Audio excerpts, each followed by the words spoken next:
Oke, penjumlahan pecahan part 15. Ini adalah jawaban latihan soal part 14. Nomor 1 jawabannya 10, 1/5. Nomor 2 jawabannya 11, 1/4. Oke, kita lanjut ke materi kita pada pertemuan kali ini. Perbandingan rumus penjumlahan pecahan. Jadi ada dua rumus. Ini yang nanti kita akan coba bahas pada pertemuan kali ini. Cara satu, menggunakan rumus yang seperti biasa kita gunakan. Yang ini. Saya kasih tanda warna merah ya. Maka ini menggunakan cara satu. Seperti yang sudah kita bisa kerjakan, 1/5 itu 1/5. Kemudian 5/3 itu 5/3. Kemudian 5/5, 5/5. Sama dengan 1/5, 5. Kemudian 5 dikali 3, 15. Kemudian 5 dikali 5, 25. Sama dengan 5 ditambah 15 adalah 20. Kemudian 25 kita tuliskan ulang. Kemudian kita sederhanakan. Keduanya kita bagi 5. 20 dibagi 5, 25 juga dibagi 5. Jadi kita peroleh 20 dibagi 5 itu 4, 25 dibagi 5 itu 5. Jadi jawabannya adalah 4/5. Apakah ini bisa disederhanakan lagi? Kita coba. 4 dibagi 2 bisa, 5 dibagi 2 enggak bisa.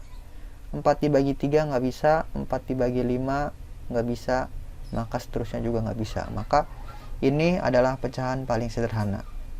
Jadi jawabannya adalah 4/5. Oke, sekarang kita menggunakan cara yang kedua.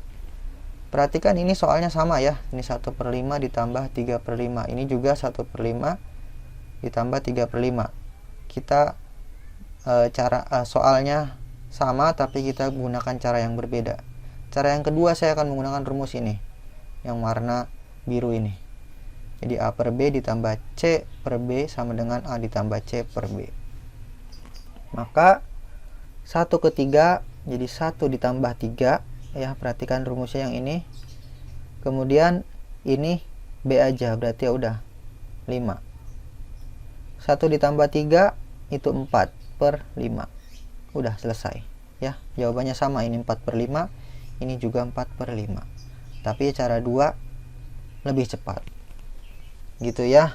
Orang-orang umumnya kalau yang udah jago itu bisa menggunakan cara 2, tapi sebenarnya tergantung kasus soal, karena cara 2 ini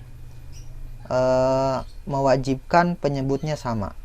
Jadi ini B nya sama nih ya, ini B tuh, maka ini 5, ini 5. Kalau ininya berbeda, ini misalkan 3, ini 5, nah ini nggak bisa menggunakan cara ini, harus menggunakan KPK terlebih dahulu atau disamakan dulu penyebutnya ya. Tapi dalam kasus penyebutnya sama, ini 5, ini 5 itu ya, maka akan lebih mudah menggunakan cara ini, cara yang kedua gitu ya. Kalian boleh menggunakan cara manapun karena hasilnya sama. Cuman dalam kasus-kasus tertentu ada cara yang lebih cepat dan ada cara yang lebih lama ya. Semua punya konsekuensinya masing-masing, tapi secara hasilnya sama. Ini 4/5, ini juga 4/5 gitu ya. Dan rumus ini, rumus yang ini A per B ditambah C per B sama dengan A ditambah C per B, ini adalah cikal bakal rumus daripada samakan penyebut atau menggunakan KPK. Rumus menggunakan metode KPK yang kebanyakan orang matematik gunakan gitu ya. Moga-moga dapat dipahami. Barangkali ada yang ingin menulis, saya persilahkan.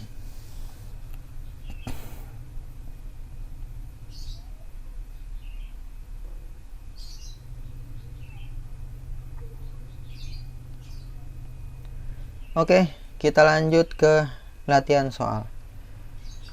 Ada 2 nomor, silahkan dikerjakan dan kerjakannya coba menggunakan cara yang kedua ya.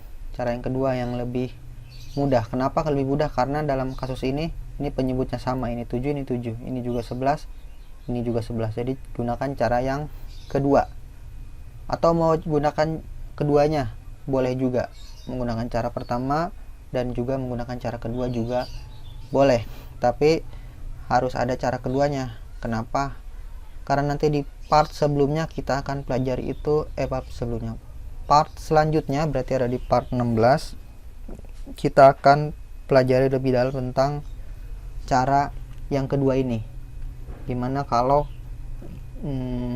penyebutnya beda, yang orang-orang biasa gunakan dengan metode samakan penyebut atau dengan menggunakan metode KPK gitu ya. Jadi diharapkan menggunakan cara yang kedua, tapi kalau mau menggunakan keduanya juga boleh.